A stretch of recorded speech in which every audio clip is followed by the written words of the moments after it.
আল্লাহু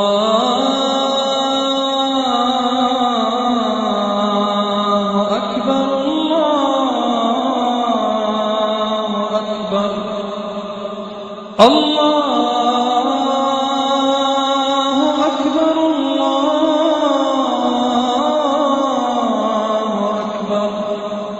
এই আরবি শব্দ তওবা এর অর্থ হচ্ছে ফিরে আসা বা প্রত্যাবর্তন, আর ইসলামিক পরিভাষায় শরিয়া অনুযায়ী এর মানে একজন মানুষ সেগুলো ত্যাগ করেছে যেগুলো আল্লাহ সুবহানাহু ওয়া তাআলা নিষেধ করেছেন, আর ফিরে এসেছে সেই সব জিনিসগুলোতে যেগুলো আল্লাহ তাআলা নির্দেশ দিয়েছেন।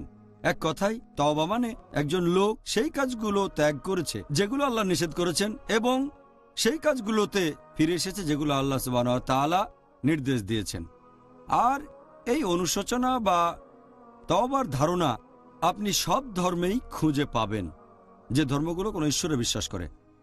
আর আল্লাহ সুবহানাহু ওয়া তাআলা অনুশোচনা বা তওবা সম্পর্কে পবিত্র কোরআনের অনেক জায়গায় বলেছেন, যেমন সূরা নূর অধ্যায় নম্বর 24 আয়াত নম্বর 31। আল্লাহ বলেছেন, হে মুমিনগণ, তোমরা সবাই আল্লাহ তাআলার দিকে প্রত্যাবর্তন করো যাতে সফল কাম হতে পারো। আল্লাহ কথা আবারও বলেছেন সূরা বাকারা অধ্যায় নম্বর 2 আয়াত নম্বর 222। আল্লাহ বলেছেন যে আল্লাহ তাদেরকে ভালোবাসেন যারা তওবা করে ফিরে আসে এবং আল্লাহ তাদের ভালোবাসেন যারা পরিচ্ছন্ন ও পবিত্র। আর একই ধরনের কথা আছে আমাদের প্রিয় নবী মুহাম্মদ সাল্লাল্লাহু আলাইহি ওয়াসাল্লামের হাদিসে। এটা আছে সহিহ বুখারীতে খণ্ড নম্বর 8 বুক অফ সাপ্লিকেশনস হাদিস নাম্বার 6309। আমাদের প্রিয় নবী মুহাম্মদ সাল্লাল্লাহু আলাইহি ওয়াসাল্লাম বলেছেন, আল্লাহ সুবহানাহু ওয়া তাআলা খুব খুশি হন যখন তার বান্দা তওবা করে ফিরে আসে। হারানো উট খুঁজে পেলে তোমরা যতটা খুশি হও আল্লাহ তার চেয়ে বেশি খুশি হন। তার মানে আল্লাহ সুবহানাহু ওয়া তাআলা খুব সন্তুষ্ট হন যখন কেউ অনুশোচনা করে, ক্ষমা প্রার্থনা করে, আল্লাহ তাআলা ক্ষমা করেন। তাহলে এক কথায় তওবা মানে অনুশোচনা, সেই সব কাজ ত্যাগ করা যেগুলো আল্লাহ সুবহানাহু ওয়া তাআলা নিষেধ করেছেন, আর সেই কাজে ফিরে আসা যেগুলো তিনি নির্দেশ দিয়েছেন। অন্য কথা, এটা আল্লাহর অপছন্দের কাজ থেকে পছন্দের কাজে পাড়ি জমানো। সুবহানাল্লাহ। আল্লাহ তাআলা যেন আমাদের তওবাগুলো কবুল করেন ইনশাআল্লাহ। ডক্টর জাকির, আপনি কি বলবেন যে তওবা আর মাগফিরাত এই দুইটার মধ্যে পার্থক্যটা আসলে কি? মাগফিরাত মানে যতদূর জানি ক্ষমা প্রার্থনা, মাগফিরাত মানে ক্ষমা প্রার্থনা, আর ইস্তেগফার মানে ক্ষমা প্রার্থনা করা। ইস্তেগফার এর মানে দুটো হতে পারে। একটা মানে হচ্ছে যখন এটাকে তওবা শব্দের সাথে ব্যবহার করা হয়, আরেকটা মানে হচ্ছে যখন শব্দটা একেবারে আলাদা। যখন শব্দটা আলাদা থাকে তখন এর মানে আগের মতোই থাকে। আলাদা ব্যবহার করা হলে শব্দটার অর্থ আগের মতোই থাকে। তবে বিশেষজ্ঞগণ বলেন যে যখন এই ইস্তেগফার শব্দটা তওবার সাথে ব্যবহার করা হয়, এর মানে হচ্ছে আমরা আশ্রয় প্রার্থনা করছি আমাদের অতীতে করা পাপগুলো থেকে। আর তওবা যখন ইস্তেগফারের সাথে ব্যবহৃত হয়, এর মানে আমরা আল্লাহ সুবহানাহু ওয়া তাআলার কাছে অনুশোচনা করছি আর আশ্রয় প্রার্থনা করছি সেই সব কাজ থেকে ভবিষ্যতে আমরা যেসব কাজে লিপ্ত হতে পারি। তাহলে ইস্তেগফার মানে হচ্ছে সেই কাজ থেকে আশ্রয় চাওয়া অতীতে আমরা যেগুলো করেছি, আর তওবা মানে সেই কাজ থেকে আশ্রয় চাওয়া ভবিষ্যতে দুর্ভাগ্যজনকভাবে আমরা যেসব কাজে লিপ্ত হতে পারি। এই হচ্ছে পার্থক্য। আলাদা ব্যবহার হলে এর অর্থ আগের মতোই থাকবে, আর তওবার সাথে ব্যবহৃত হলে দুটো আলাদা মানে হবে। এটা ভালো যে প্রত্যেকটা পর্বেই আমরা নতুন নতুন কিছু সংজ্ঞা শিখছি। আর আমার ধারণা মুসলিম ভাই বোনদের অনেকেই এখন এগুলো সম্পর্কে জানে না। এতে করে তাদের সবার অনেক উপকার হচ্ছে। আপনার কাছে পরের প্রশ্ন, এই পবিত্র রমজান মাসে অনুশোচনা বা তওবা করার ব্যাপারে এত গুরুত্ব দেওয়া হয়েছে কেন? এই মাসটা খুবই স্পেশাল, কারণ আল্লাহ সুবহানাহু ওয়া তাআলা তার বান্দাদের, তার ভৃত্যদের সবচেয়ে বেশি ক্ষমা করেন এই মাসেই। সেজন্যই বলা হয়ে থাকে যে রমজান হচ্ছে ক্ষমাশীলতার মাস। আমাদের প্রিয় নবী মুহাম্মদ সাল্লাল্লাহু আলাইহি সাল্লাম বলেছেন, এটার উল্লেখ আছে তিরমিজিতে বুক অব ফাস্টিং হাদিস নাম্বার 682। আমাদের প্রিয় নবী মুহাম্মদ সাল্লাল্লাহু আলাইহি সাল্লাম বলেছেন যে যখন পবিত্র রমজান মাসের প্রথম রাত আসে, শয়তান তখন শেকলে আবদ্ধ থাকে আর দোজখের দরজা বন্ধ থাকে, দোজখের একটা দরজাও খোলা থাকে না। আর বেহেশতের দরজা তখন খোলা থাকে, বেহেশতের একটা দরজাও বন্ধ থাকে না। সে সময় লোকজনকে উদ্দেশ্য করে বলা হবে যে তোমরা যারা ভালো কাজ করতে চাও এদিকে এসো, আর যারা খারাপ কাজ করছো তারা পিছিয়ে যাও। আর আল্লাহ তার বান্দাদের আবারও সুযোগ দিয়ে থাকেন। এটা রমজান মাসের প্রত্যেক রাতে তিনি করেন। আমাদের প্রিয় নবী মুহাম্মদ সাল্লাল্লাহু আলাইহি সাল্লাম তিনি আরো বলেছেন, এই সহিহ হাদিসটার উল্লেখ আছে তিরমিজিতে, হাদিস নাম্বার 3545। আমাদের প্রিয় নবী মুহাম্মদ সাল্লাল্লাহু আলাইহি সাল্লাম একবার তিনি মঞ্চের উপর দাঁড়ালেন খুতবা দেওয়ার আগে। তখন তিনি বললেন আমিন আমিন আমিন 3 বার। লোকজন প্রশ্ন করল, হে রাসূল কেন? তখন আল্লাহ তাআলার রাসূল বললেন যে ফেরেশতা জিবরাইল তার কাছে এসে বলেছিলেন যে এই পবিত্র রমজান মাসে যার গুনাহ ক্ষমা করা হবে না, যে দোজখে প্রবেশ করবে, তার থেকে দূরে থাকতে আল্লাহর কাছে প্রার্থনা করুন। তারপর জিবরাইল বললেন মুহাম্মদ সাল্লাল্লাহু আলাইহি সাল্লামকে, বলেন আমিন। মুহাম্মদ সাল্লাল্লাহু আলাইহি সাল্লাম বললেন আমিন। তার মানে এটা দুর্ভাগ্যজনক, একজন লোক রমজান মাসকে সামনে পাচ্ছে কিন্তু তার গুনাহ ক্ষমা করা হচ্ছে না। এটাই তো ক্ষমা পাওয়ার মাস। আমাদের প্রিয় নবী মুহাম্মদ সাল্লাল্লাহু আলাইহি সাল্লাম বলেছেন, এটা আছে সহিহ বুখারীতে, খণ্ড নম্বর 3, বুক অব ফাস্টিং, হাদিস নম্বর 1901, যদি কেউ রমজানের পুরো 1 মাস রোজা রাখে বিশ্বাসের সাথে আর আল্লাহর কাছ থেকে পুরস্কার লাভের আশায়, তার অতীতের সব গুনাহ ক্ষমা করা হবে। এজন্যই রমজান মাসকে বলা হয় ক্ষমাশীলতার মাস। সুবহানাল্লাহ। ডক্টর জাকির, আমি ইসলাম ধর্ম গ্রহণ করার আগে একটা কথা মাঝে মধ্যেই বলতাম যে প্রত্যেক দিন ক্রিসমাস হলে তো খুব ভালো হতো, আর এখন বলে প্রত্যেক মাসই রমজান হলে খুব ভালো হতো। মন বদলে গেছে। এখন অনুশোচনা বা তওবা করার প্রয়োজন কি, বিশেষ করে এই পবিত্র রমজান মাসে? আর আল্লাহর কাছে ক্ষমা প্রার্থনা করার কি সুবিধা আছে? এটা আবশ্যিক আল্লাহ সুবহানাহু ওয়া তাআলার প্রত্যেক বান্দার, প্রত্যেক মুসলিমের জন্য। যদি সে কোনো পাপ করে, হোক সামান্য বা গুরুতর, ছোট বা বড়, যত তাড়াতাড়ি সম্ভব সে তওবা করবে। যে কোনো পাপ বা গুনার ক্ষেত্রে তওবা করাটা আবশ্যিক। আল্লাহ পবিত্র কোরআনে বলেছেন, সূরা নূর অধ্যায় নম্বর 24 আয়াত নম্বর 31, হে মুমিনগণ, তোমরা সবাই আল্লাহ তাআলার দিকে প্রত্যাবর্তন করো যাতে করে তোমরা সফলকাম হতে পারো, যাতে সফল হতে পারো, বেহেশতে প্রবেশ করতে পারো। আল্লাহ কথা আবারও বলেছেন সূরা তাহরিম অধ্যায় নম্বর 66 আয়াত নম্বর 8, যে হে মুমিনগণ, তোমরা তওবা করো আল্লাহ সুবহানাহু ওয়া তাআলার কাছে বিশুদ্ধ তওবা। আল্লাহ কোরআনে আরো বলেছেন সূরা হুদ অধ্যায় নম্বর 11 আয়াত নম্বর 3, যে আল্লাহর কাছে ক্ষমা প্রার্থনা করো এবং তার দিকে প্রত্যাবর্তন করো যাতে তিনি তোমাদের প্রতি সদয় হন। আল্লাহ তাআলা পবিত্র কোরআনে বলেছেন সূরা সূরা অধ্যায় নম্বর 42 আয়াত নম্বর 25, তিনি তওবা কবুল করেন এবং পাপ মোচন করেন। তার কাছে ক্ষমা প্রার্থনা করো, আর নিশ্চয়ই আল্লাহ সুবহানাহু ওয়া তাআলা ক্ষমাশীল ও পরম দয়ালু। আল্লাহ পবিত্র কোরআনে বলেছেন সূরা মাইদা অধ্যায় নম্বর 5 আয়াত নম্বর 39, যদি একজন চোর অনুশোচনা করে আর নিজেকে সংশোধন করে, তওবা করে যদি নিজেকে বদলে ফেলে, তাহলে আল্লাহ সুবহানাহু ওয়া তাআলা তার তওবা কবুল করেন, কারণ আল্লাহ সুবহানাহু ওয়া তাআলা তো ক্ষমাশীল ও পরম দয়ালু। আল্লাহ এই কথা আবারও বলেছেন সূরা মাইদা অধ্যায় নম্বর 5 আয়াত নম্বর 74, যে তোমরা আল্লাহ তাআলার কাছে ক্ষমা প্রার্থনা করো কারণ তিনি ক্ষমাশীল ও পরম দয়ালু। পবিত্র কোরআনের আয়াতের পাশাপাশি অনেক হাদিসেও তওবার গুরুত্বের কথা বলা হয়েছে। যেমন ধরেন, আমাদের নবী মুহাম্মদ সাল্লাল্লাহু আলাইহি ওয়াসাল্লামের একটা হাদিস আছে সহিহ বুখারীতে, খণ্ড নম্বর 8, বুক অব সাপ্লিকেশনস, হাদিস নম্বর 6307। আমাদের প্রিয় নবী মুহাম্মদ সাল্লাল্লাহু আলাইহি ওয়াসাল্লাম তিনি বলেছেন, আমি প্রতিদিন 70 বারেরও বেশি বার ক্ষমা প্রার্থনা আর তওবা করে থাকি। চিন্তা করেন, আমাদের নবী মুহাম্মদ সাল্লাল্লাহু আলাইহি ওয়াসাল্লাম তিনি শ্রেষ্ঠ মানুষের দৃষ্টান্ত, পৃথিবীর ইতিহাসে সবচেয়ে শ্রেষ্ঠ মানুষ। তিনি বলেছেন যে তিনি আল্লাহ সুবহানাহু ওয়া তাআলার কাছে ক্ষমা প্রার্থনা আর তওবা করেন প্রতিদিন 70 বারেরও বেশি বার। এরপর উল্লেখ আছে সহিহ মুসলিমে, খণ্ড নম্বর 4, এটা আছে বুক অব জিকিরে, হাদিস নাম্বার 6523। নবী মুহাম্মদ সাল্লাল্লাহু আলাইহি ওয়াসাল্লাম বলেছেন, হে মুমিনগণ, তোমরা তওবা করো। আমি প্রতিদিন 100 বারেরও বেশি আল্লাহ সুবহানাহু ওয়া তাআলার কাছে তওবা করি। এই হাদিসটা উল্লেখ করা হয়েছে সহিহ মুসলিমে, খণ্ড নম্বর 4, বুক অব রিপেন্টেন্স, হাদিস নাম্বার 6644। আমাদের প্রিয় নবী মুহাম্মদ সাল্লাল্লাহু আলাইহি ওয়াসাল্লাম বলেছেন, আল্লাহ সুবহানাহু ওয়া তাআলা রাতের বেলায় হাত বাড়িয়ে দেন তাদের দিকে যারা তওবা করে তাদের পাপের জন্য, যেগুলো তারা করেছে ভোর থেকে সন্ধ্যা হওয়া পর্যন্ত। আর আল্লাহ সুবহানাহু ওয়া তাআলা দিনের বেলায় হাত বাড়িয়ে দেন তাদের দিকে যারা তওবা করে তাদের পাপের জন্য, যে পাপগুলো তারা করেছে সন্ধ্যা থেকে ভোর পর্যন্ত, যতদিন না সূর্য পশ্চিম দিকে ওঠে, মানে রোজ কিয়ামতের দিন পর্যন্ত। তার মানে আল্লাহ কিয়ামতের দিন পর্যন্ত আমাদের ক্ষমা করবেন যে তওবা করবে। একই ধরনের হাদিস এটা আছে সহিহ মুসলিমে, খণ্ড নম্বর 4, বুক অব জিকির, হাদিস নম্বর 6525। আমাদের নবী মুহাম্মদ সাল্লাল্লাহু আলাইহি ওয়াসাল্লাম বলেছেন যে আল্লাহ সুবহানাহু ওয়া তাআলা তাঁর বান্দাদের ক্ষমা করবেন যদি সে তওবা করে যতদিন না পশ্চিম দিকে সূর্য ওঠে। তার মানে আল্লাহ সুবহানাহু ওয়া তাআলা আমাদের ক্ষমা করবেন রোজ কিয়ামতের আগ পর্যন্ত যদি তার কোনো ভৃত্য, তার কোনো বান্দা তওবা করে। এছাড়াও উল্লেখ করা হয়েছে সহিহ বুখারীতে, খণ্ড নম্বর 8, বুক অব রিকাক, হাদিস নাম্বার 6438।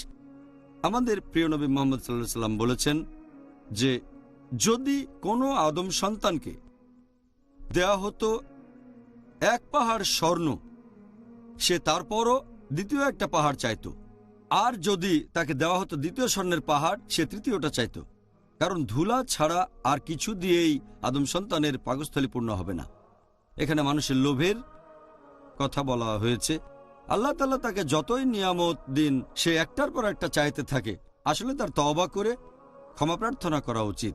আর একটু আগে বলা হাদিসটার আরেকটা ভার্সন আছে, এটার উল্লেখ আছে সহিহ মুসলিমে, খণ্ড নম্বর 4, বুক অব জিকির, হাদিস নাম্বার 6613। আমাদের প্রিয় নবী মুহাম্মদ সাল্লাল্লাহু আলাইহি ওয়াসাল্লাম বলেছেন যে আল্লাহ সুবহানাহু ওয়া তাআলা খুব খুশি হন যখন তার বান্দা তওবা করে, যখন ক্ষমা প্রার্থনা করে। তার চেয়ে খুশি যে মরুভূমিতে ঘুরে বেড়াচ্ছে, উটের পিঠে বিশ্রাম নিতে থামলো, একটা গাছের নিচে ঘুমিয়ে পড়ল। যখন সে ঘুম থেকে উঠল তখন দেখলো যে তার মালপত্র বোঝাই উটটা সেখানে নেই। সে একটা পাহাড়ে উঠে উটটাকে খোঁজার চেষ্টা করলো, কিন্তু পেল না। আরেকটা পাহাড়ে উঠল সে, কিন্তু উট সেখানে পেল না। তৃতীয় পাহাড়ে উঠল, কিন্তু উট খুঁজে পেল না। তখন সে আগের জায়গায় ফিরে আসলো আর দেখলো মালপত্র নিয়ে উটটা সেখানে বসে আছে। সে খুশি হয়। আর আল্লাহ সুবহানাহু ওয়া তাআলা তার চেয়ে অনেক বেশি খুশি হন যে মালপত্র সহ তার হারানো উটটাকে খুঁজে পেয়েছে। আল্লাহ তার চেয়ে অনেক বেশি খুশি হন যখন কোনো বান্দা তওবা করে এবং ক্ষমা প্রার্থনা করে তার কাছে। এই হলো অনুশোচনা বা তওবার গুরুত্ব। এতে করে আমার নিজের ইসলাম গ্রহণের কথা মনে পড়ল। রমজান মাস, এই সময় খুঁজে পেয়েছি আমার ফিতরা, আলহামদুলিল্লাহ। অনুশোচনা করা বা তওবা করার উপকারিতা হচ্ছে, সেটা ইমাম রাগিব ইফতিয়ানির মতে তওবা করার 3টা উপকারিতার কথা তিনি বলেছেন। 1 নাম্বার, এটা মানুষের দোষ ত্রুটিকে শনাক্ত করে, আর সে বুঝতে পারে কোন জায়গা থেকে তার মনে শয়তান প্রবেশ করছে। বুঝতে পারে তার অমুক জায়গাটা দুর্বল, সেখান থেকে শয়তান প্রবেশ করতে পারে। এভাবে একজন মানুষ শয়তানের বিরুদ্ধে প্রস্তুতি নিতে পারে। 2 নম্বর, সেটা হচ্ছে সেই লোক তখন বিব্রত বোধ করে আর সে ভয় পায় আল্লাহ সুবহানাহু ওয়া তাআলাকে। এতে তার মনের মধ্যে তৈরি হয় নম্রতা আর বিনয়। 3 নম্বর, যে লোক একটা খারাপ কাজ করেছে আর ভালো পথে ফিরে এসেছে, ভালো খারাপ দুটো অভিজ্ঞতা তার হয়ে গেছে, সে যখন দেখে যে অন্য মানুষজন, অন্য মুসলিম ভাইয়েরা তারাও ঠিক একই রকম ভুল করে ফেলছে, সে তাদের প্রতি নমনীয় হয়, তাদের ক্ষমা করে দেয়, তাদের সাহায্য করে। ইমাম ইবনে কাইম তওবা করার 6টা উপকারিতার কথা বলেছেন। 1 নাম্বার, যখন কেউ তওবা করে আল্লাহ এটা সবচেয়ে বেশি পছন্দ করেন। আল্লাহ সুবহানাহু ওয়া তাআলা খুশি হন যখন কেউ তওবা করে, ক্ষমা প্রার্থনা করে। কারণ যখন কোনো মানুষ তওবা করে তখন আল্লাহর কাছাকাছি থাকে। তার মধ্যে দেখবেন নম্রতা আর বিনয়। 2 নাম্বার, অনুশোচনা বা তওবা হচ্ছে ইবাদতের সবচেয়ে সেরা কাজগুলোর একটা। আল্লাহ সুবহানাহু ওয়া তাআলা তিনি দেখেন যে তার বান্দা, তার ভৃত্য সত্যের পথে ফিরে এসেছে, ক্ষমা প্রার্থনা করে আর আল্লাহ তাআলাকে বিশ্বাস করে। এতে আল্লাহ তাআলা সেই লোকের চেয়েও বেশি খুশি হন যে লোক মরুভূমির মধ্যে হারানো উট খুঁজে পেয়েছে। 3 নাম্বার, এতে করে একজন মানুষ আরো বেশি বিনয়ী আর নম্র হয়, তাই সে আল্লাহ তাআলাকে আগের চেয়ে আরো বেশি গভীরভাবে বিশ্বাস করে। 4 নাম্বার, যখন কোনো মানুষ তওবা করে তার মন ভেঙে যায়, আর এই সময় আল্লাহ সুবহানাহু ওয়া তাআলা তিনি দোয়া এবং তওবা কবুল করবেন। আমাদের প্রিয় নবী মুহাম্মদ সাল্লাল্লাহু আলাইহি ওয়াসাল্লাম বলেছেন, এটা আছে ইবনে মাজাহ খণ্ড নম্বর 3 বুক অফ ফাস্টিং হাদিস নম্বর 1752, যে আল্লাহ সুবহানাহু ওয়া তাআলা 3 ধরনের মানুষের দোয়া কবুল করবেন। একটা ন্যায় বিচারক, শাসক বা ইমাম, 2 নম্বর যে লোক রোজা রেখেছে, আর 3 নম্বর অত্যাচারিতদের। আরেকটা হাদিসে উল্লেখ করা হয়েছে আল্লাহ সুবহানাহু ওয়া তাআলা 3 ধরনের মানুষের দোয়া কবুল করবেন, যারা ভ্রমণ করছে, যারা রোজাদার আর অত্যাচারিত। তাহলে বুঝতে পারছেন যে এই 3 ধরনের মানুষের মন ভাঙা। আল্লাহ সুবহানাহু ওয়া তাআলা সেই বান্দাদের আরো কাছাকাছি আসেন যাদের মন ভেঙে গেছে, আর আল্লাহ সুবহানাহু ওয়া তাআলা তাদের সাহায্য করবেন, দয়া করবেন। পঞ্চম উপকারিতা হচ্ছে যখন একজন মানুষ মন থেকে অনুশোচনা করে, এটা ইবাদতের সবচেয়ে সেরা কাজগুলোর একটা। আর একজন সালাফ এই কথা বলেছেন যে একজন মানুষ কোনো পাপ করে তওবা করতে পারে, আল্লাহ তাকে ক্ষমা করবেন, সে বেহেশতে যেতে পারবে। আর অন্যদিকে একজন মানুষ কিছু ভালো কাজ করে অহংকারী হয়ে যেতে পারে, সেই কারণে দোজখে যেতে পারে। তখন তার মনে দম্ভ তৈরি হতে পারে যে সে কোনো ভুল কাজ করে না, পাপ করে না, এই কারণে দোজখে যেতে পারে। 6 নম্বর উপকারিতা হচ্ছে আল্লাহ বলেছেন পবিত্র কোরআনে সূরা ফুরকান অধ্যায় নম্বর 25 আয়াত নম্বর 70, যারা ঈমান আনে, তওবা করে আর ক্ষমা প্রার্থনা করে, আল্লাহ তাদের দোয়া কবুল করেন, তাদের ক্ষমা করে দেন আর পুণ্য দিয়ে তাদের পাপ পরিবর্তন করে দেন, কারণ আল্লাহ ক্ষমাশীল এবং পরম দয়ালু। আর ইবনে আব্বাস রাদিয়াল্লাহু আনহুর মত অনুযায়ী যে সময় কোরআনের আয়াত নাজিল হয়, আমাদের নবী সাল্লাল্লাহু আলাইহি সাল্লাম তিনি খুব খুশি ছিলেন। ইবনে আব্বাস রাদিয়াল্লাহু আনহু বলেন, পবিত্র কোরআনের যে আয়াত পেয়ে আল্লাহ তাআলার রাসূল সবচেয়ে বেশি খুশি হয়েছেন সেটা হচ্ছে এই আয়াত, সূরা ফুরকান অধ্যায় 25 আয়াত 70। এছাড়াও আছে সূরা ফাতা অধ্যায় 48 আয়াত 1, যেখানে আল্লাহ বলেছেন, আমি তোমাদের দিয়েছি সুস্পষ্ট বিজয় মক্কা বিজয়ের সময়। আর আল্লাহ কোরআনে বলেছেন সূরা গাফির অধ্যায় নম্বর 40 আয়াত নম্বর 3, যে আল্লাহ ক্ষমাশীল, তিনি তওবা কবুল করেন, তিনিই পাপ ক্ষমা করেন। এরপর পবিত্র কোরআনে সূরা হিজর অধ্যায় নম্বর 15 আয়াত নম্বর 49, যে আল্লাহ সুবহানাহু ওয়া তাআলা তিনি ক্ষমাশীল এবং পরম দয়ালু। জাযাকাল্লাহ খায়ের ডক্টর জাকির। এবার আরেকটা গুরুত্বপূর্ণ বিষয়, আল্লাহ সুবহানাহু ওয়া তাআলা যে আমাদের তওবা কবুল করবেন সেই জন্য আমাদের কোন কোন শর্তগুলো পূরণ করতে হবে। তওবার ক্ষেত্রে নবী রাসূলগণের কোনো উদাহরণ কি বলবেন? মানে নবী রাসূলগণ কিভাবে আল্লাহ তাআলার কাছে তওবা করেছিলেন? আল্লাহ পবিত্র কোরআনে বলেছেন সূরা তাহরিম অধ্যায় নম্বর 66 আয়াত নম্বর 8, যে হে মুমিনগণ, তোমরা আল্লাহ তাআলার কাছে তওবা করো, বিশুদ্ধ তওবা। এবং আমরা যদি 5টা শর্ত পূরণ করতে পারি তাহলে আল্লাহ আমাদের তওবা কবুল করবেন। 1 নম্বর, তাকে মেনে নিতে হবে সে যেটা করেছিল সেটা ভুল। 2 নম্বর, সাথে সাথে কাজটা বন্ধ করতে হবে। 3 নম্বর, সে আল্লাহ সুবহানাহু ওয়া তাআলার কাছে ক্ষমা প্রার্থনা করবে। 4 নম্বর, সে এই ভুল কাজটা আবার করবে না। আর 5 নম্বর, যদি সে অন্যের কাছ থেকে কিছু নিয়ে থাকে সেটা ফেরত দেওয়ার সামর্থ্য থাকলে ফেরত দেবে। যেমন টাকা চুরি করলে সেই টাকা ফেরত দেবে, কোনো মূল্যবান সম্পদ নিলে ফেরত দেবে। সে যদি ক্ষতিপূরণ করতে পারে তাহলে সেটা করবে।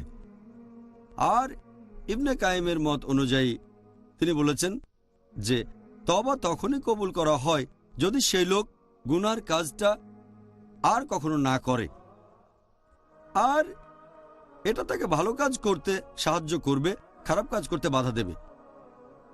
ইমাম আন-নাওয়ীর মতে তিনি বলেছেন, কারো তওবা কবুল হতে গেলে তাকে 3টা শর্ত পূরণ করতে হবে। 1 নম্বর, সেই খারাপ কাজটা বন্ধ করতে হবে। 2 নম্বর, ক্ষমা প্রার্থনা করবে। 3 নম্বর, কাজটা আর করা যাবে না। তিনি বলেছেন এখানে 4 নম্বরে আরেকটা শর্ত আছে, যদি কেউ কোনো মানুষের ক্ষতি করে পারলে ক্ষতিপূরণ করবে। আর বিভিন্ন সহিহ হাদিসে এরকম অনেক উদাহরণ আছে যে মানুষ কিভাবে তওবা করেছে। এই সহিহ হাদিসটার উল্লেখ করা হয়েছে সহিহ বুখারীতে খণ্ড নম্বর 4 আছে বুক অব কাসাসুল আম্বিয়া হাদিস নাম্বার 3470, যে একজন লোক ছিল যে 99টা খুন করেছে। সে ক্ষমা প্রার্থনা করতে চাইল। লোকজনকে জিজ্ঞেস করলো কিভাবে করবে সেটা। তাকে পাঠানো হলো সন্ন্যাসীর কাছে। সেই সন্ন্যাসী বলল, তুমি 99 জন মানুষকে খুন করেছো, তোমার ক্ষমা পাওয়ার কোনো সম্ভাবনা নেই। লোকটা রেগে গিয়ে তখন সেই সন্ন্যাসীকেও মেরে ফেলল। আর তখন তার খুনের সংখ্যা হলো 100। সে আরেক লোকের কাছে গেল আর বলল, আমি ক্ষমা প্রার্থনা করতে চাই। সেই লোক বলল, যদি ক্ষমা প্রার্থনা করতে চাও তাহলে ওই দেশে যাও যেখানে মানুষ আল্লাহ তাআলার ইবাদত করে, আর ইনশাল্লাহ সেই জায়গা ছেড়ে যাবে যেখানে তোমার পাপগুলো করেছো। সেই দেশে যাও যেখানে মানুষ ক্ষমা প্রার্থনা করছে, আর ইনশাল্লাহ আল্লাহ তোমাকে ক্ষমা করে দেবেন। তখন লোকটা সেই দেশের দিকে রওনা হলো, তবে যাওয়ার পথে ঘটল দুর্ঘটনা, সে মারা গেল। তার মুখটা ফেরানো ছিল ওই গ্রামের দিকে যেখানে মানুষ তওবা করছে। তখন দুইজন ফেরেশতা, ভালো কাজের ফেরেশতা আর খারাপ কাজের ফেরেশতা, দুজনে আসলো, তাকে নিয়ে যেতে চাইলো। তখন বেহেশতের ফেরেশতা সেখানে বলল, একে আমরা নিয়ে যাব কারণ তওবা করতে চেয়েছিল। খারাপ কাজ বা দোজখের ফেরেশতা তখন বলল, না, সে তো কোনো একটা ভালো কাজ করেনি, আমরা নিয়ে যাব। তখন আল্লাহ সুবহানাহু ওয়া তাআলা হস্তক্ষেপ করেন। তিনি সেই গ্রামকে বললেন যেখানে লোক অনুশোচনা করছে, গ্রামটা যেন সেই লোকের কাছাকাছি চলে আসে যে খুনগুলো করেছে, আর সে যেখানে এই খারাপ কাজগুলো করেছে সেই জায়গাটাকে বললেন দূরে সরে যেতে। তারপর দূরত্ব মাপার সময় দেখা গেল যে খুনি লোকটা আছে ওই গ্রামের 1 বিঘত কাছাকাছি যেখানে মানুষ তওবা করছে। তখন আল্লাহ সেই লোককে বেহেশতে পাঠিয়ে দিলেন। এটা হলো একটা উদাহরণ। লোকটা 100 জনকে খুন করে তওবা করতে চাইল, শুধুমাত্র তওবার নিয়ত, আর সেই গ্রামের দিকে যাচ্ছিল। এই হাদিসের আরেকটা ভার্সন বলছে মৃত্যুর সময় নিজেকে সেই দিকে ঠেলে দিল যে জায়গায় যেদিকে গেলে সে ক্ষমা পেতে পারে। এখানে আমরা দেখছি শুধু তওবা করার, অনুশোচনা করার নিয়ত ছিল বলে আল্লাহ তাকে ক্ষমা করেছেন। এরকম আরেকটা হাদিস আছে সহিহ মুসলিমে, খণ্ড নম্বর 3, বুক অব হুদুদ, হাদিস নম্বর 4207, যে জোহাইনা গোত্রের একজন মহিলা যে ব্যভিচার করেছিল, সে নবীর কাছে আসলো। তখন সে গর্ভবতী। সেই মহিলা নবীর কাছে এসে বলল যে আমি এই গুনার কাজ করেছি, আমাকে শাস্তি দিন। নবী তখন মহিলার অভিভাবককে বললেন, সন্তানের জন্ম হওয়া পর্যন্ত তুমি এই মহিলার যত্ন নাও, তারপরে তাকে আমার কাছে নিয়ে এসো। অভিভাবক সেই মহিলার যত্ন নিল, তারপর মহিলা এক সন্তানের জন্ম দিল, মহিলাকে আনা হলো। তখন নবী বললেন, যেহেতু ব্যভিচার করেছে সেজন্য তাকে মৃত্যুদণ্ড দেয়া হবে। তখন সেই মহিলাকে বলা হলো তার পরনের কাপড় দিয়ে নিজেকে জড়িয়ে নিতে। তারপর লোকজন পাথর ছুঁড়ে তাকে মেরে ফেলল। লাশ নিয়ে যাওয়ার পরে নবী তার জন্য দোয়া করলেন। তখন উমর রাদিয়াল্লাহু আনহু বললেন, হে রাসূল, আপনি ব্যভিচার করা মহিলার জন্য দোয়া করছেন? নবী বললেন, এই মহিলা যেভাবে তওবা করেছে, এই তওবার পরিমাণ মদিনার 70 জনের মধ্যে ভাগ করে দিলেও প্রত্যেকেই বেহেশতে যেত। এই মহিলার চেয়ে ভালো তওবা আর কে করতে পারে? সে নিজের জীবন দিতেও প্রস্তুত আল্লাহ সুবহানাহু ওয়া তাআলার খাতিরে। এরকম আরেকটা উদাহরণ আছে সহিহ মুসলিমে, খণ্ড নম্বর 3, বুক অব হুদুদ, হাদিস নাম্বার 4205, যে মাইজ বিন মালিক রাদিয়াল্লাহু আনহু নবীর কাছে এসে তাকে বললেন যে আমাকে বিশুদ্ধ করেন। নবী বললেন, ধিক তোমাকে, আল্লাহ সুবহানাহু ওয়া তাআলার কাছে ক্ষমা প্রার্থনা করো আর তওবা করো। মাইজ বিন মালিক ফিরে গিয়ে আবার আসলেন আর বললেন, হে রাসূল, আমাকে ক্ষমা করুন। নবী বললেন, ধিক তোমাকে, আল্লাহ সুবহানাহু ওয়া তাআলার কাছে ক্ষমা প্রার্থনা করো আর তওবা করো। তিনি ফিরে গেলেন, তারপর আবার আসলেন, হে আল্লাহর রাসূল, আমাকে বিশুদ্ধ করুন। নবী বললেন, এখান থেকে চলে যাও, তুমি ক্ষমা প্রার্থনা করো, আল্লাহ তাআলার কাছে ক্ষমা প্রার্থনা করো। চতুর্থবার মতো এসে তিনি নবীকে বললেন, আমাকে ক্ষমা করুন। নবী তখন বললেন, কিসের থেকে? তখন মাইজ রাদিয়াল্লাহু আনহু বললেন যে ব্যভিচার থেকে। নবী বললেন, তুমি কি পাগল? মাথা খারাপ হয়ে গেছে? তখন মাইজ বললেন, না, পাগল হয়ে যায়নি। নবী তখন বললেন, তুমি কি মাতাল? মদ পান করেছো নাকি অ্যালকোহল পান করেছো? তখন আশেপাশের লোকজন মুখ থেকে গন্ধ নিল আর বলল, না রাসূল, সে মদ পান করেনি। নবী বললেন, তুমি সত্যি ব্যভিচার করেছো? মাইজ বললেন, হ্যাঁ করেছি, যে গুনাহ করেছি সেজন্য আমি শাস্তি পেতে চাই। তখন নবী মুহাম্মদ সাল্লাল্লাহু আলাইহি ওয়াসাল্লাম লোকজনকে বললেন তাকে পাথর মারতে। তাকে পাথর ছুঁড়ে মারা হলো এবং মৃত্যুর পরে সাহাবীগণের মধ্যে একটা ব্যাপারে মতভেদ দেখা দিল। একদল বলতে লাগলো যে মাইজ মুক্তি পায়নি, তার মানে আল্লাহ তাআলা তাকে ক্ষমা করেননি। আরেক দল তখন বলতে লাগলো যে আল্লাহ সুবহানাহু ওয়া তাআলা মায়েজের তওবা কবুল করেছেন, তার অনুশোচনা কবুল করেছেন, ইনশাল্লাহ সে বেহেশতে যাবে। 2-3 দিন লোকে বলাবলি করলো। তখন নবী মুহাম্মদ সাল্লাল্লাহু আলাইহি ওয়াসাল্লাম আসলেন আর সাহাবীগণকে বললেন মায়েজ ইবনে মালিকের জন্য দোয়া করতে, কারণ সে তার পাপের জন্য তওবা করেছে। আর যদি তার তওবার পরিমাণ অনেকের মধ্যে ভাগ করে দাও, সেটা সবার বেহেশতে যাওয়ার জন্য যথেষ্ট। তাহলে দেখতে পাচ্ছেন লোকজন অনেক গুরুতর পাপ করেছিল কিন্তু তওবা করেছে, আর এ কারণে মরার জন্য তারা প্রস্তুত ছিল, কারণ দুজনেই ভালো করে জানতো যে ব্যভিচার করলে শাস্তি মৃত্যুদণ্ড, পাথর ছুঁড়ে মৃত্যু। এখানে তাদের উঁচু স্তরের তাকওয়া দেখতে পাচ্ছেন, একেবারে বিশুদ্ধ তাকওয়া। তারা আল্লাহর কাছে ক্ষমা চেয়েছে আর আল্লাহ ক্ষমা করেছে। খুব সুন্দর। আপনি নবী মোহাম্মদ সাল্লাল্লাহু আলাইহি ইসলামের সাহাবীগণের জীবনী থেকে সুন্দর কিছু উদাহরণ দিলেন। আপনাকে অনেক ধন্যবাদ ডক্টর জাকির, যে এমন কোনো গুনাহ বা পাপ কাজ কি আছে যেখানে আল্লাহ আমাদের তওবা কবুল করবেন না? যদি আল্লাহ সুবহানাহু ওয়া তাআলার ক্ষমাশীলতা আর দয়ার কথা বলেন, পবিত্র কোরআনে যতগুলো সূরা আছে তার একটা বাদে প্রত্যেকটা সূরার শুরুতে আছে বিসমিল্লাহির রহমানির রহিম, দয়াময় পরম দয়ালু আল্লাহর নামে শুরু করছি। প্রত্যেকটা সূরা, শুধুমাত্র সূরা তওবা অধ্যায় নম্বর 9 বাদে। আর আল্লাহ পবিত্র কোরআনে বলেছেন সূরা জুমার অধ্যায় নম্বর 39 আয়াত নম্বর 53 যে হে আমার বান্দাগণ, তোমরা যারা নিজেদের প্রতি অবিচার করেছো, নিরাশ হইও না আল্লাহ সুবহানাহু ওয়া তাআলার অনুগ্রহ থেকে। আল্লাহ সব পাপ ক্ষমা করতে পারেন।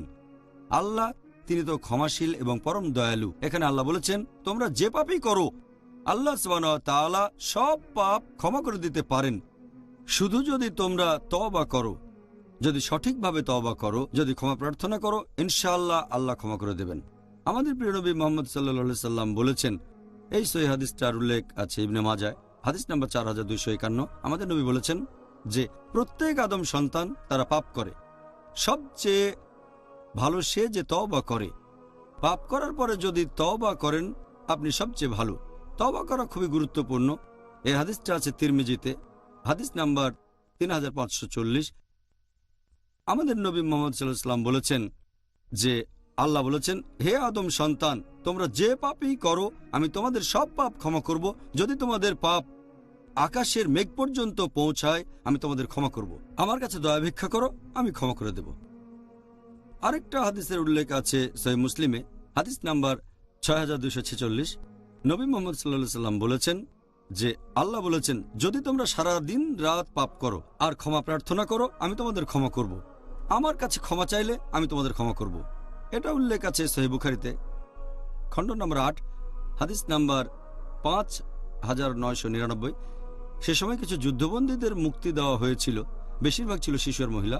একজন মহিলা তার ছেলের খোঁজ করছে কিন্তু খুঁজে পাচ্ছে না। যখনই সে কোনো বাচ্চাকে দেখে তার নিজের দুধ খাওয়ায়। আরেকটা বাচ্চাকে দেখলো, তাকেও সে দুধ খাওয়ালো। অবশেষে তার নিজের ছেলেকে সে খুঁজে পেল। নবী সাহাবীগণকে প্রশ্ন করলেন যে এই মহিলা কি তার ছেলেকে আগুনে ফেলে দেবে? সাহাবীগণ বললেন না, আল্লাহ তাআলাও তেমনি তার বান্দাদের ভালোবেসে থাকেন, যদিও তারা পাপ করে সেই মহিলার চেয়ে অনেক বেশি ভালোবাসেন।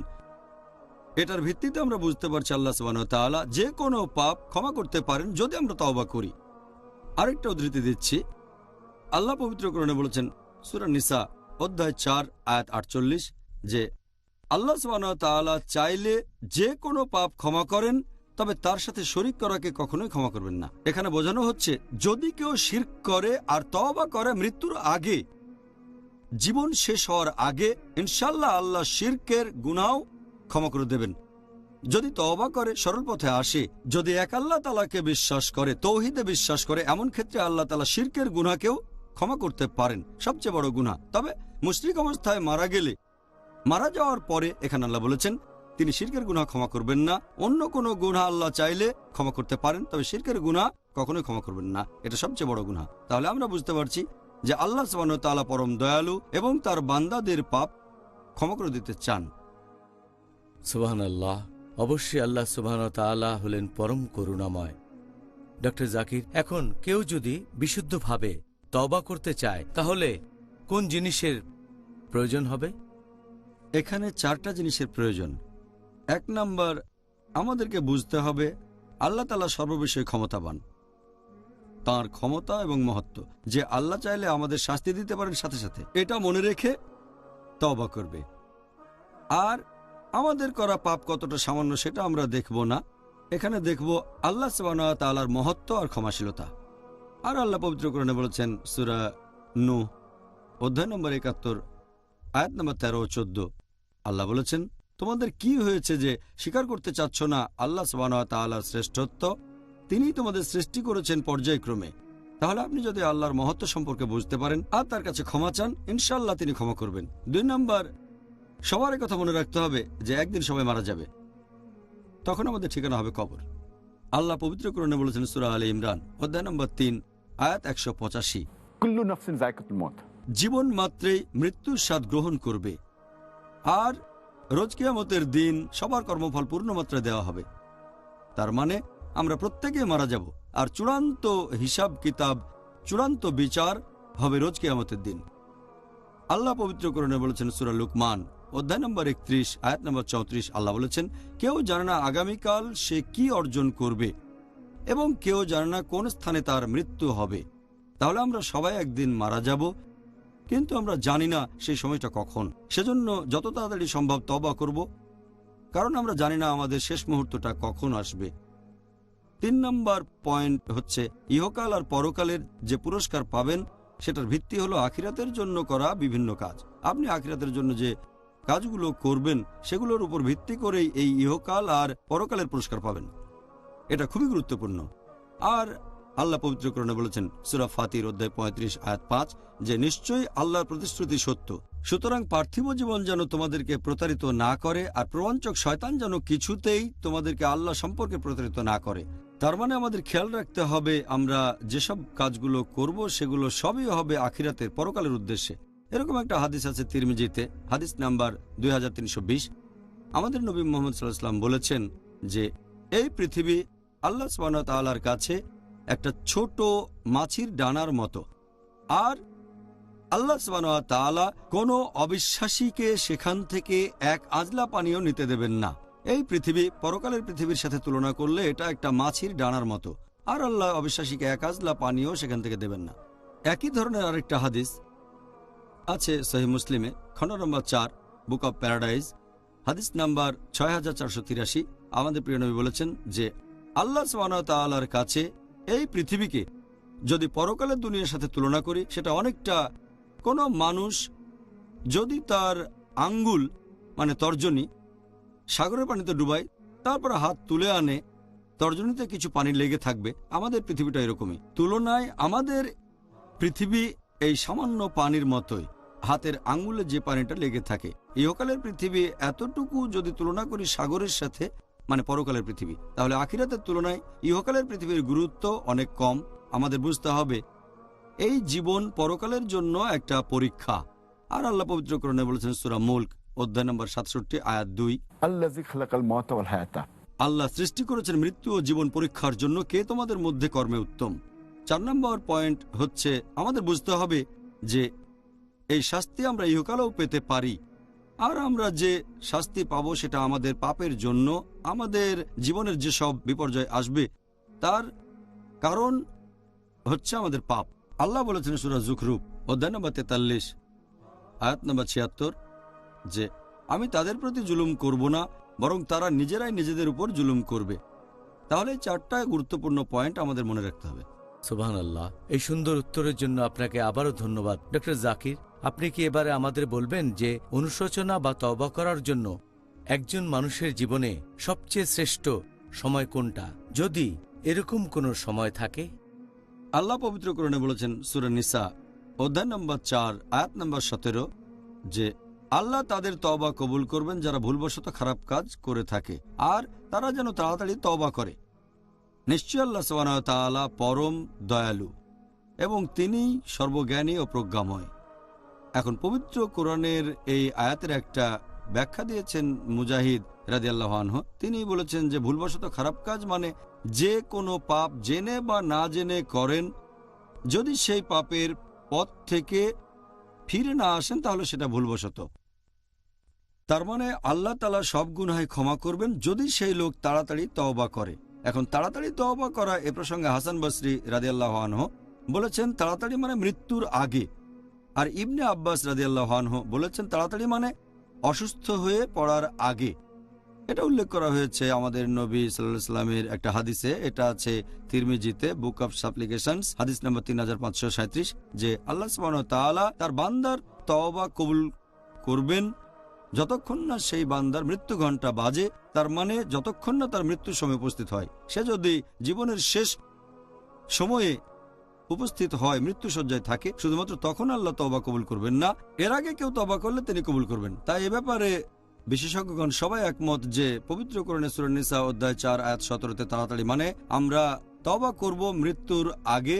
আল্লাহ পবিত্র কোরআনে বলেছেন সূরা জুমার অধ্যায় নম্বর 39 আয়াত 54 থেকে 58, বলা হয়েছে যে তোমরা তোমাদের প্রতিপালকের অভিমুখে হও তোমাদের কাছে শাস্তি আসার আগে, যাতে কাউকে বলতে না হয় যে আমি ভুল কাজ করেছি বা ঠাট্টা করেছি, অথবা কেউ যেন না বলে যে দয়া করে আরেকটা সুযোগ দেন, তখন দেরি হয়ে গেছে। আল্লাহ বলেছেন কোরআনে সূরা মুমিনুন অধ্যায় নম্বর 23 আয়াত 99 ও 100 যে যখন সময় শেষ হয়ে যাবে, যখন কারো মৃত্যু উপস্থিত, তখন সে বলে হে আল্লাহ সুবহানাহু ওয়া তাআলা আমাকে আরেকটা সুযোগ দেন, তখন আল্লাহ বলবেন দেরি হয়ে গেছে, তাদের আর কোনো সুযোগ দেওয়া হবে না। তাহলে তওবা করার সময় হচ্ছে যদি কেউ ভুলবশত পাপ করে যত তাড়াতাড়ি সম্ভব তওবা করতে হবে, আর ইনশাআল্লাহ আল্লাহ সুবহানাহু ওয়া তাআলা নিশ্চয়ই তাকে ক্ষমা করে দেবেন। জাযাকাল্লাহ খায়ের। ডক্টর জাকির, উত্তরের জন্য ধন্যবাদ। ডক্টর জাকির, এবারের প্রশ্নটাও প্রায় সমান গুরুত্বপূর্ণ, আর অনেকেই এই ব্যাপারটা সম্পর্কে জানতে চান। আমিও জানতে চাই, এরকম কোন লক্ষণ কি আছে যেটা দেখে আমরা বুঝতে পারবো যে আমাদের তওবা আল্লাহ কবুল করেছেন? এটা আমরা কিভাবে বুঝব?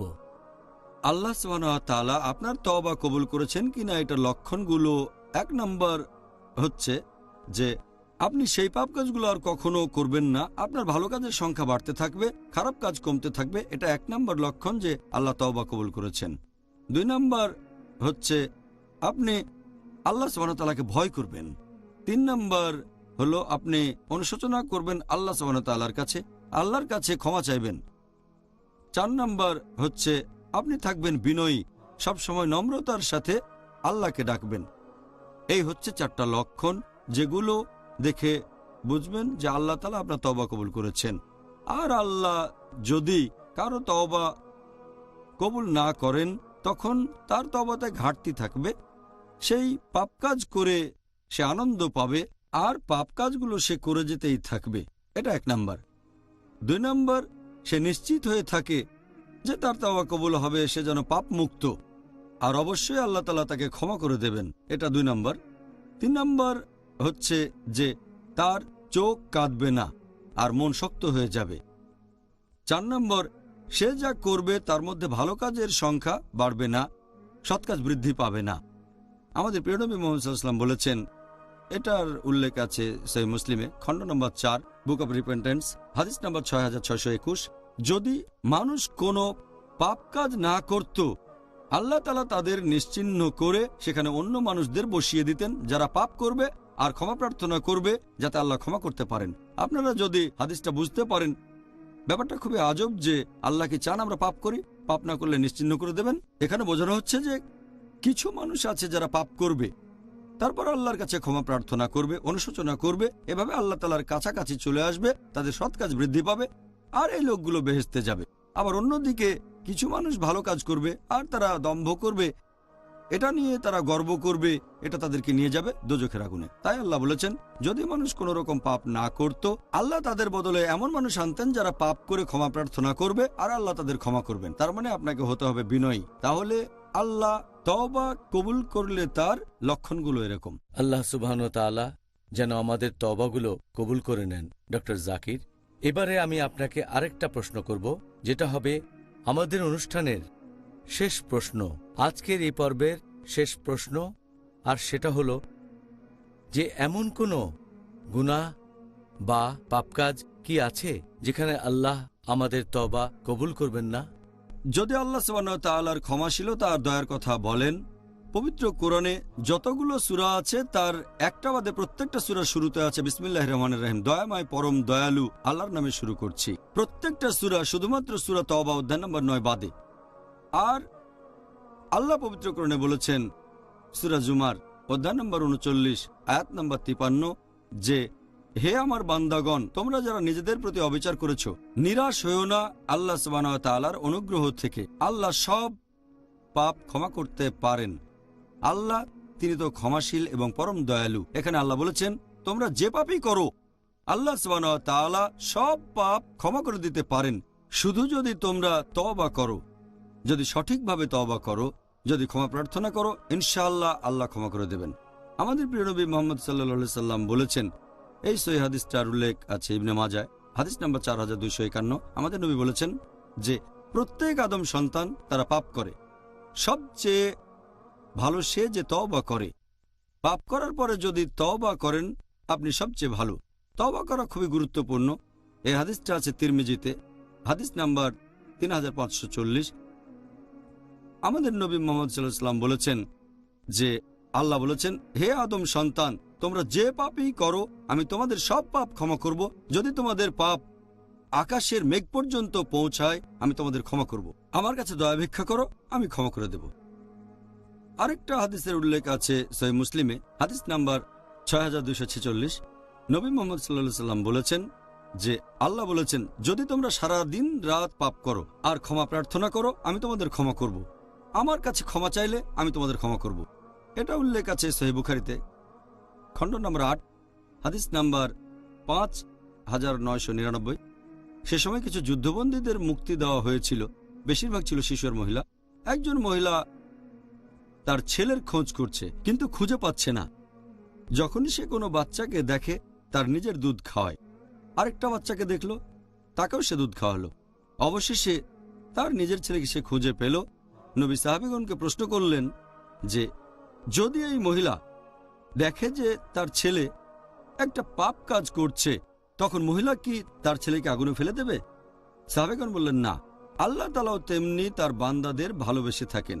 যদিও তারা পাপ করে সেই মহিলার চেয়ে অনেক বেশি ভালোবাসেন। এটার ভিত্তিতে আমরা বুঝতে পারছি আল্লাহ সুবহানাহু ওয়া তাআলা যে কোনো পাপ ক্ষমা করতে পারেন যদি আমরা তওবা করি।